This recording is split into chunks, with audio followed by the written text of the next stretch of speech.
আজকে রান্না করব মাছ।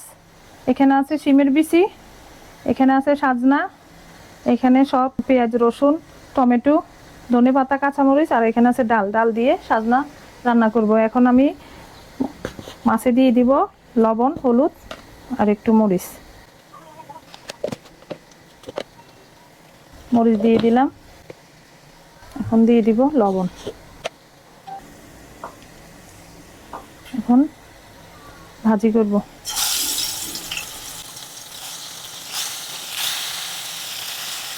এখন বসিয়ে দিব সাজনা দিয়ে ডাল দিয়ে, তাই কড়াইয়ের মধ্যে তেল বসিয়ে দিলাম।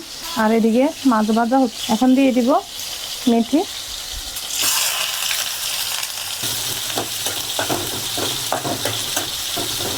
এখন দিয়ে দিব একটু আদা বাটা রসুন বাটা, সামান্য দিব হলুদের গুঁড়া, সাথে দিব লবণ, ধনিয়ার গুঁড়া দিয়ে দিলাম, মরিচ দিব না। এখন দিয়ে দিব ডাল, এই যে সাজনা।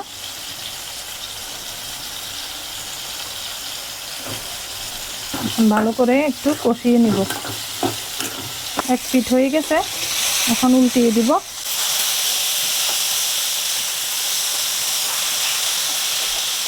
আর এদিকে সাজনাটা ডাল ভালো করে কষিয়ে নিলাম।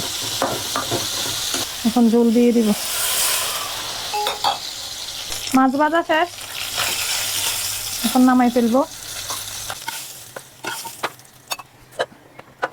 সব মশলা দিয়ে ফেললাম, এখন দিয়ে দিব শিমের বিচি। এখন সুন্দর করে কষিয়ে নিব। শিমের বিচি কষানো শেষ, এখন গরম ঝোল দিয়ে দিব।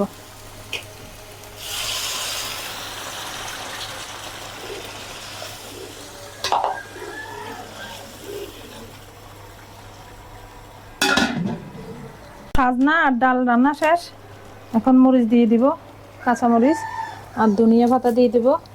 এভাবে হালকা মশলা দিয়ে রান্না করবেন। সাজনার ডাল খেতে কিন্তু অনেক মজা হয়। এভাবে মাখা মাখা করে রান্না করবেন। এখন ভেজে রাখা মাছগুলো দিয়ে দিব শিমের বিচিতে, আর দিয়ে দিব টমেটো।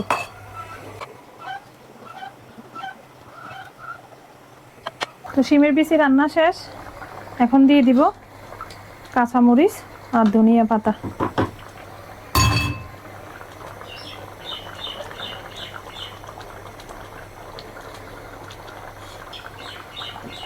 তো আজকে রান্না শেষ, এই যে শিমের বিচি রান্না করলাম। আর এখানে হয়েছে সাজনা আর ডাল একসাথে। তো এই ছিল আজকের রান্না। তো সবাই ভালো থাকবেন, সুস্থ থাকবেন, আমাদের জন্য দোয়া করবেন। সবাইকে জানাই আল্লাহ হাফেজ।